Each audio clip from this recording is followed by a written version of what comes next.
Cet été, 1000 tonnes de rails devraient partir de l'usine Sarstal à Hayange vers l'Ukraine. Un accord du Parlement ukrainien est encore à obtenir. En attendant, le ministre délégué en charge de l'industrie a visité le site qui produit un acier vert depuis 2020. L'IME signe une convention cadre avec le collège Le Himmelsberg. Les deux établissements mènent des projets communs depuis longtemps, notamment un atelier d'art. Cette convention vient officialiser les échanges et renforcer l'inclusion des jeunes en situation de handicap. La maison du département a ouvert ses portes au public, une première pour cette structure qui est le siège de tous les centres de solidarité de Moselle. Plus de 200 acteurs du département y étaient attendus. Un retour attendu également par les fidèles de la soirée cabaret de Saint-Rinsmin. Après les années Covid, l'événement a pu être reconduit grâce aux bénévoles de l'association Patrimoine et Loisirs. Et puis à Schorbach, le centre d'art Grosser-Garten accueille deux nouvelles expositions. Gilles Kiffé et Bruno Klein, deux artistes connus internationalement, exposent leurs tableaux. Au total, 58 œuvres sont à découvrir ou à acquérir. Merci à tous de nous rejoindre sur Mosaïque Cristal. Aujourd'hui, mercredi 19 avril, on va parler culture dans la chronique avec Morane. Salut Morane. Salut Margot, absolument. C'est surtout les vacances scolaires, donc on va avoir le joli programme. On te retrouve dans un instant et puis ensuite on s'intéressera au casting sauvage réalisé dans la région de Forbach pour le prochain film de Samuel Theiss qui sera tourné dans les prochaines semaines. Mais pour l'heure, on part à Hayange pour commencer notre émission, plus précisément à l'usine Sarstal où 1000 tonnes de rails sont prêts à partir cet été pour aider l'Ukraine à se reconstruire. En attendant l'accord du Parlement ukrainien, le ministre délégué chargé de l'industrie, Roland Lescure, a visité le site qui produit un acier vert depuis 2020 et qui doit renouveler ses fours pour se décarboner encore plus. Les détails avec Jonathan Vaucher. On va vous aider, on va continuer. Un projet européen important. Un fleuron mosellan pour aider l'Ukraine. À Hayange, l'usine Sarstal est le seul laminoir français à fabriquer des rails. Une aciérie qui est aussi l'une des premières à produire de l'acier décarboné. Sa capacité, 7000 km de rails par an, soit 300 000 tonnes, avec un soutien renouvelé de l'État. On a un très beau symbole d'une entreprise industrielle qui se décarbone, une entreprise européenne intégrée en Europe qui exporte partout en Europe et avec en plus des rails qui vont partir en Ukraine. Après un accueil mouvementé par les syndicats, le ministre délégué a visité l'usine. Le parc à Blum, un stock de 30 kilotonnes d'acier vert, les deux fours au gaz naturel qui chauffent les barres à 1200 degrés et les rails de 108 mètres découpés et polissés avant d'être chargés sur des wagons spéciaux. Et donc du coup 65 c'est ? Alors là vous avez HY, c'est pour Hayange, là vous avez la nuance du produit. Okay. Dans le nord, l'autre site du groupe, Ascoval, fournit la majeure partie du Blum. Là-bas, le four est électrique et rejette jusqu'à 10 fois moins de CO2. À Hayange, les deux fours resteront au gaz. Pendant les travaux, la vente continue, on va continuer à faire du rail. Bien sûr. Bien sûr. On travaille avec l'entreprise pour voir comment on peut les aider à financer leurs investissements qui vont les conduire à se décarboner encore davantage, consommer moins de gaz. On a vu des fours ici qui consomment évidemment beaucoup de gaz, qui ont 50 ans. Donc il est temps de préparer les 50 ans qui viennent. Et ça, c'est la décarbonation, la décarbonation, la décarbonation. 25 000 tonnes par an rejoindront l'Ukraine. Comme pour le rail des nouvelles lignes de métro parisien ou les lignes à grande vitesse, ils seront siglés avec le HY de l'usine d'Hayange. Des collégiens qui participent à des ateliers à l'IME, l'Institut médico-éducatif, et des jeunes en situation de handicap qui passent quelques jours au collège Himmelsberg. C'est un bel exemple d'inclusion. La collaboration entre les deux établissements a été officialisée par une convention cadre. C'est un reportage de Julia Bitran et Jules Lefébure. Faciliter l'inclusion des jeunes en situation de handicap, c'est le but de la convention signée entre le collège du Himmelsberg et l'IME, l'Institut médico-éducatif. Les deux établissements sarregueminois coopèrent déjà depuis plusieurs années. Les échanges se sont multipliés depuis 2021 et la volonté de coopération est désormais gravée dans le marbre à travers cette convention cadre signée par le principal du collège, Jochen Reitnauer, et la directrice du pôle enfance du groupe 3S, Marie-Pierre Grandidier. L'objectif est clair, poursuivre la coopération et encourager la continuité des projets en commun qui visent à favoriser un changement de regard et de mentalité sur les différences liées au handicap. De nombreux élus, des acteurs associatifs et les équipes pédagogiques ont assisté à la signature, suivie d'une visite des ateliers de l'IME qui sont aussi ouverts aux collégiens tous les vendredis après-midi. Et la maison du département de Sarreguemines est le siège de tous les centres de solidarité de Moselle-Est.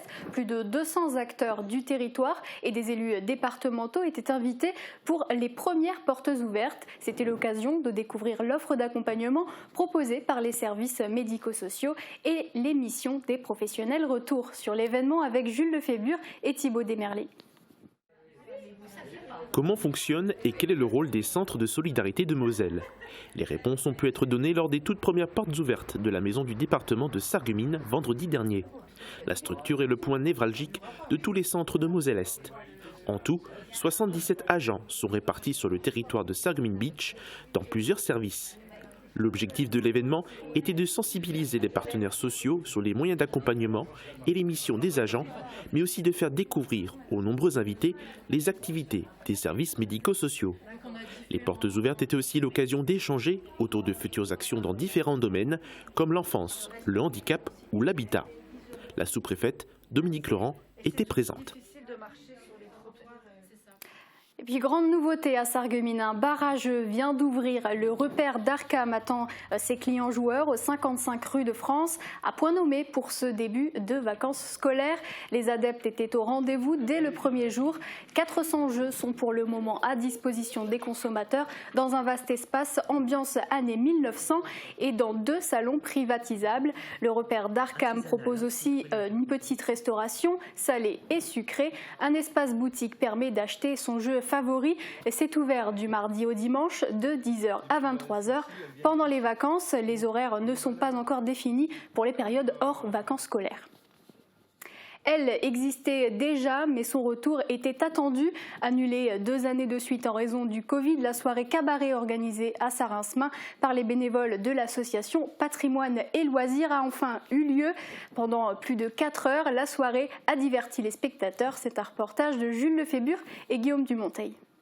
On nous a fait venir des stars internationales du Beachland et de Rebel Farm. Voilà. C'est des personnages reconditionnés. Là, on n'a pas les premières mains. On fait avec. Hein. Mais ils sont très bien, vous allez voir. Très musclés.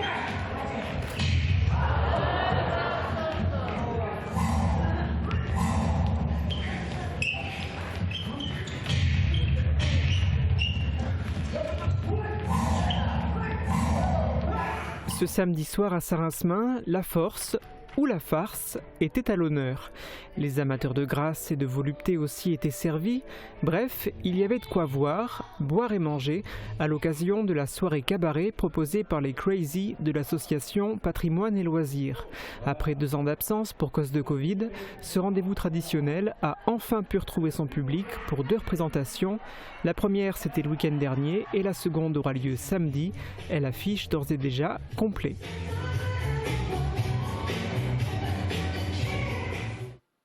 Deux artistes reconnus internationalement exposent à Schorbach, Gilles Kiffé pour l'étudiant, l'architecte, l'artiste et Bruno Klein pour Ciel, Terre et Eau. Au total, 58 œuvres sont à découvrir au Centre d'art Grosser-Garten. Reportage de Jules Lefébure et Thibaut Desmerlet. 2 artistes se partagent désormais les salles du Centre d'art Grosser-Garten. D'un côté, il y a 19 œuvres du peintre Bruno Klein, originaire du pays de Beach. Les hommes et les éléments de la nature sont ses principales sources d'inspiration pour son exposition Ciel, Terre et Eau. Ces créations représentent des lieux qu'il avait envie de mettre sur la toile, comme les côtes de France ou la terre d'Afrique. Le peintre qualifie sa peinture d'impressionnisme moderne. À ses côtés se trouve l'artiste Gilles Kiffé. 39 tableaux composent son exposition qui s'intitule L'étudiant, l'architecte, l'artiste. Ancien architecte, il a beaucoup voyagé et a dessiné tous ses projets à la main, même à l'ère du numérique. En 2017, l'artiste est victime d'un AVC qui le plonge 1 mois dans le coma. Quand il reprend conscience, ses proches lui ont donné les outils pour dessiner et éveiller son esprit créatif. Il ne peut plus pratiquer son métier, mais s'est consacré à la peinture depuis ce jour. Son exposition met en lumière des œuvres qui retracent son parcours de vie. Les 2 peintres exposent jusqu'au 6 novembre. Et notez que tous les tableaux sont disponibles à la vente pendant la période de l'exposition. C'est tout pour l'actu du jour, mais on revient après la pub pour parler culture avec Morane. La rénovation de vos façades avec Modern Habitat allie esthétique et une résistance garantie à toutes les intempéries. Retrouvez votre programme avec le Crédit Mutuel, partenaire des grands événements de votre région. Une banque qui appartient à ses clients, ça change tout. Bonjour tout le monde, demain encore les nuages seront nombreux et les petites pluies qui débutent sur l'ouest du département vont se généraliser l'après-midi. Côté température, les minimales iront de 2 à 3 degrés et les maximales de 9 à 11 degrés. Demain nous fêtons les Audettes et il fera jour de 6h34 à 20h34. Passez tous une belle journée et à demain. C'était votre programme avec le Crédit Mutuel, partenaire des grands événements de votre région. Une banque qui appartient à ses clients, ça change tout. La saison culturelle bat son plein au Pays de Bitche. Rendez-vous le samedi 29 avril avec Antoine Duléry dans un registre méconnu et étonnant d'imitateurs des grands du cinéma français. Venez goûter les délices chocolatées de Jacques Bockel à Styrin-Vendel. Votre chocolatier créateur vous propose une collection de chocolats de saison décorés à la main et 100% naturels à offrir ou à croquer. Sans oublier des spécialités intemporelles qui feront plaisir à tous les gourmands. Jacques Bockel, c'est 100 mètres carrés de chocolat d'exception à Styrin-Vendel. Vous voulez faire partie d'une entreprise dynamique et participer à des projets novateurs à travers tout le département ? OR Corporate recrute dans plusieurs secteurs. Envoyez votre candidature par mail au service recrutement. OR Corporate, améliorer le cadre de vie de tous depuis plus de 40 ans. Le roi des vins est à Styrin-Vendel.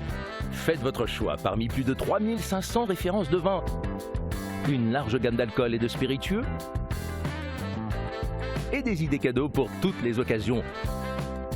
Nouveau, la cloche. Faites-vous plaisir avec une grande variété de fromages d'une provenance 100% artisanale. Le roi des vins à Styrin-Vendel, le temple des gourmands et des gourmets.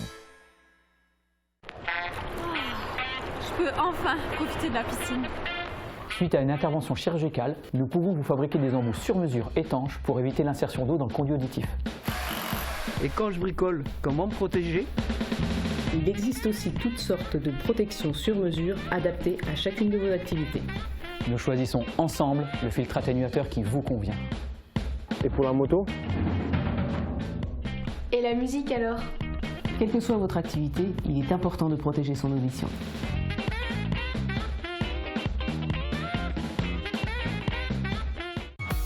Et si les créateurs italiens influençaient l'aménagement de votre maison ? Cuisine, salle de bain, carrelage, Cesa au centre de la Rotonde à Sarreguemines vous propose un vaste choix et un excellent rapport qualité-prix. Le lapin de Pâques est enfin de retour et il a déposé tous ses délicieux chocolats chez Cora Sarreguemines. Venez faire la chasse aux œufs et aux sucreries dans nos rayons aménagés avec les meilleures gourmandises à offrir, partager ou à dévorer. Et jusqu'au 8 avril, c'est aussi la foire au vin chez Cora Sarreguemines. Venez profiter d'un large choix de produits et de toutes nos offres spéciales mises en place pour l'occasion. Cora, l'hyper proximité. Ce samedi à 18h30 sur Mosaïque Cristal, les joueurs de Sarreguemines Football Club accueilleront à domicile l'US Vendeuvre. Lors de leur première rencontre en début de saison, les Sarregueminois l'avaient emporté 1-0. Après la victoire du week-end dernier, vont-ils continuer sur leur lancée ? Réponse en direct ce samedi avec le soutien de l'Intermarché des Faïenceries sur Mosaïque Cristal. De retour avec nous juste à temps pour la chronique culturelle.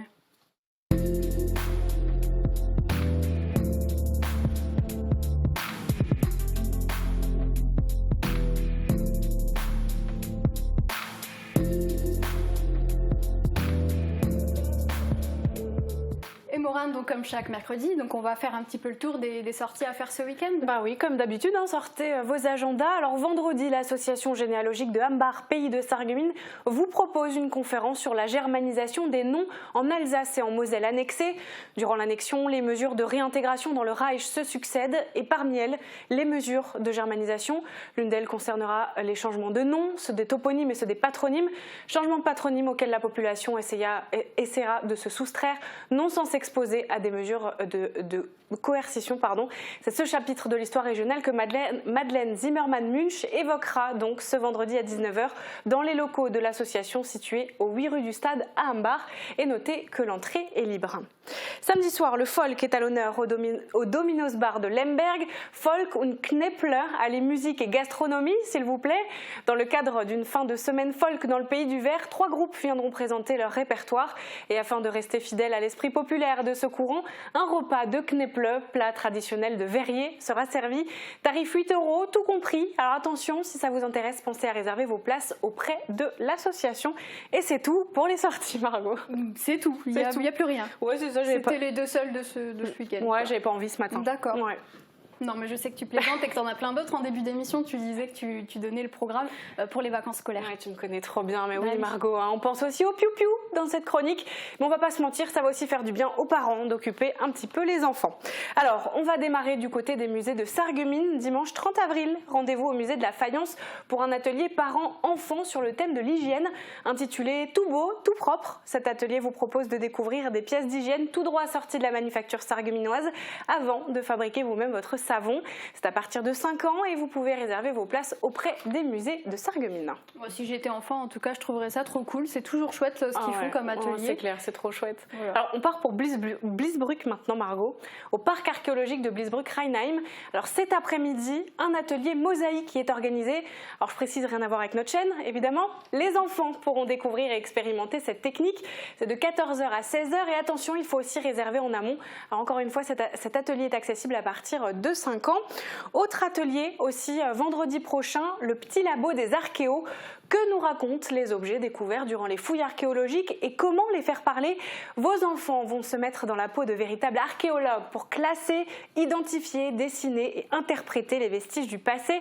Et une fois de plus, la réservation est obligatoire auprès du parc. Et je le rappelle, des ateliers de réalité virtuelle sont accessibles tous les dimanches et jours fériés qui vous permettra de plonger au cœur de la vie antique.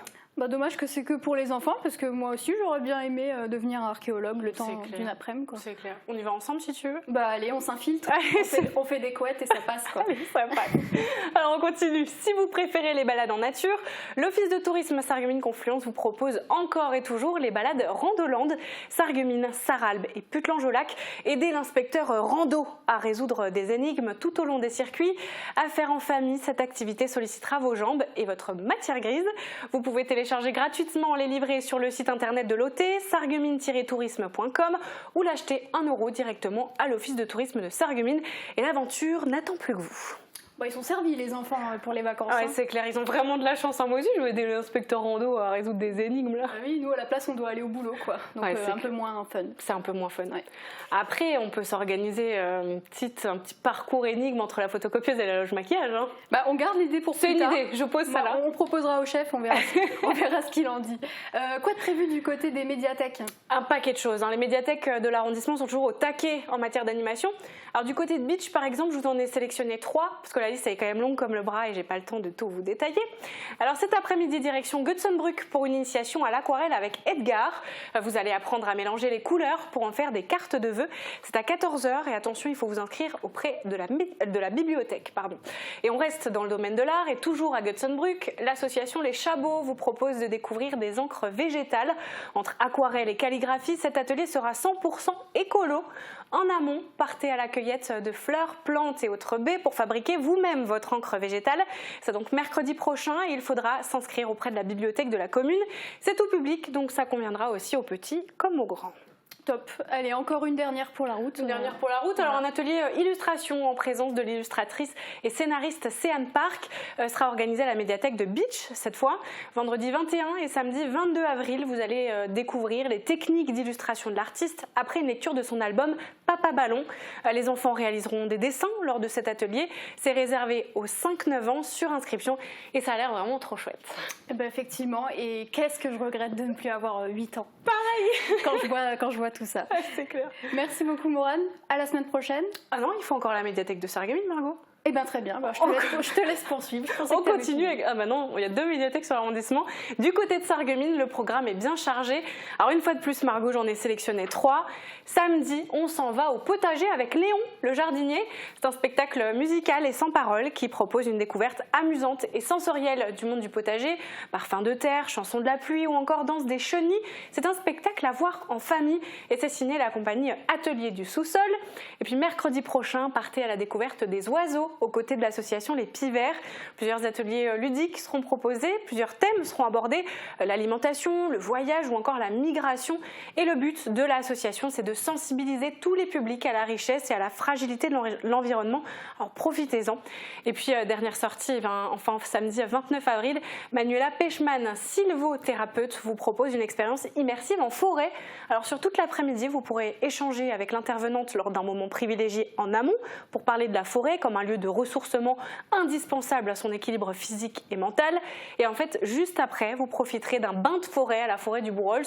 Le but, se relier à la source même de l'humanité. Alors, particularité, vous pouvez participer au premier atelier sans forcément profiter du bain de forêt après, mais pas l'inverse. C'est gratuit et il faut penser à s'inscrire auprès de la médiathèque juste avant. Et voilà pour le programme des vacances scolaires. En tout cas, ça a l'air vraiment cool. Effectivement, ça a l'air vraiment cool. Je te coupe plus, c'est terminé. C'est tout bon, Margot. Merci beaucoup, Morane. Et cette fois, à la semaine prochaine. À la semaine prochaine. Ce qui a l'air vraiment cool aussi, c'est le casting sauvage qui s'est déroulé dans la région de Forbach. Objectif, trouver des acteurs pour tenir un rôle dans le prochain film de Samuel Theiss, Je le jure, qu'il tournera au printemps dans la région. Un travail long qui a nécessité l'audition de centaines de candidats. Plongeons dans les coulisses d'un casting sauvage avec Grégory Sebag.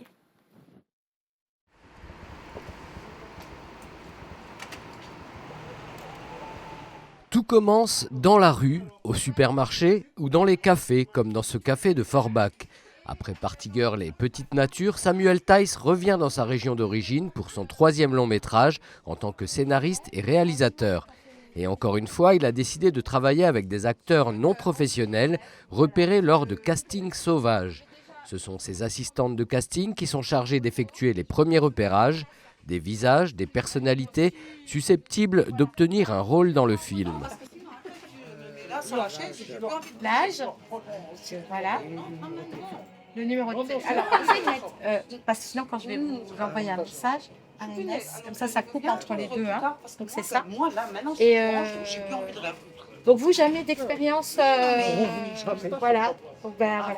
C'est exactement ça, en fait. On va à la rencontre directement des gens. Peu importe, si on sent que les gens sont réceptifs, on va les voir, on leur explique un petit peu le projet. Et généralement, ça fonctionne très bien.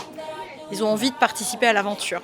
Donc on fait une phase de présentation assez rapide et on leur demande de les prendre en photo, de prendre leurs coordonnées. Et suite à cela, après, on fait des groupes de travail en fonction des personnes qu'on a pris dans la rue ou dans des thés dansants ou dans des associations. On va vraiment partout dans les clubs sportifs, partout. Et puis voilà, c'est bon, tout le monde est dans le secteur, venez boire un coup. Avec plaisir, ouais, ça marche. Allez, bye bye. Merci, bonne journée. Alors, j'ai repéré deux belles personnes, oui, dont une peut-être qui pourrait éventuellement faire le rôle de la belle-sœur et peut-être éventuellement une personne qui pourrait être une amie lors on va dire d'une scène de famille. Mais j'ai pas vraiment trouvé ce qu'il faut. Donc c'est pour ça que des fois il nous faut des heures et des heures et des heures avant de trouver quelque chose qui nous intéresse. Voilà, c'est ça, ces petits tics, ces petites mimiques, ce regard. Ça va pas être forcément le fait de parler, de s'exprimer ou d'être très... voilà, il faut rester vous-même. C'est tout ce qu'on vous demande, de rester naturel. Ça, c'est un casting sauvage. Les personnes intéressées et intéressantes seront convoquées pour la 2e étape. Des réunions comme celle-ci, il y en a eu plusieurs dans toute la région. Les candidats assistent d'abord à une présentation du scénario du film avant de participer individuellement à une petite présentation vidéo. Super, donc je vais t'expliquer, je vais faire une petite vidéo de toi avec mon téléphone qui va durer à peu près 3 minutes. Okay. Donc je m'appelle Clara Lemétayer, j'ai 26 ans cette année. Et j'ai des origines italiennes, bretonnes et ch'ti. Donc ce soir, on reçoit les personnes une par une. On va faire des vidéos d'à peu près 3 minutes où les personnes vont se présenter. Dans un premier temps, elles vont vraiment donner des informations de base, hein, leur nom, leur prénom, leur lieu de résidence, pour qu'on puisse plus facilement retracer leurs coordonnées si le profil intéresse le directeur de casting. Et ensuite, on va aussi un petit peu échanger sur la présentation qui a été faite pour savoir quels sont peut-être les moments que eux ont attrapés au vol, en tout cas qui les ont touchés, marqués, ou voilà, qui ont suscité une émotion, en tout cas pour pouvoir les faire ressortir au mieux sur cette vidéo de présentation pour que le directeur de casting puisse se faire le meilleur avis possible. On t'a raconté un peu l'histoire, enfin. Ouais. T'as bien entendu l'histoire. Est-ce qu'il y a des choses qui t'ont touché, qui t'ont marqué? Pour ce film intitulé Je le jure, Samuel Tice cherche 2 rôles principaux, mais aussi de nombreux seconds rôles, des figurants ou des silhouettes. Clara et Thomas font partie des candidats arrivés là un peu par hasard, avant tout pour tenter une nouvelle expérience. En aucun cas, j'ai jamais eu cette idée ou quoi que ce soit, mais je me suis dit l'occasion peut être sympa. Ça peut faire aussi découvrir une nouvelle expérience. Donc c'est ça ce qui peut être très attractif. Écoutez, moi je suis ouvert à toute proposition, donc c'est en fonction d'eux. Moi j'ai fait le peu que je pouvais faire, après ça veut de choisir. Voilà, après on verra bien. Honnêtement, je ferai ce qu'on me propose. J'ai pas vraiment de but particulier. Maintenant, c'est surtout aussi pour vivre, comme dit, cette expérience qui peut être très enrichissante, de voir un petit peu les faces cachées d'un tournage de film et un petit peu comment ça se passe, parce qu'on a l'habitude d'être de l'autre côté de l'écran. Donc être de l'autre côté, ça pourrait être super intéressant. J'ai l'impression que ça s'est bien passé. En tout cas, jusque-là, déjà, c'était super bien. Les personnes retenues rencontreront ensuite le directeur de casting qui leur demandera de participer à des petits jeux de rôle improvisés. Au final, c'est le réalisateur qui fera son choix. Le tournage du film devrait débuter dans quelques semaines.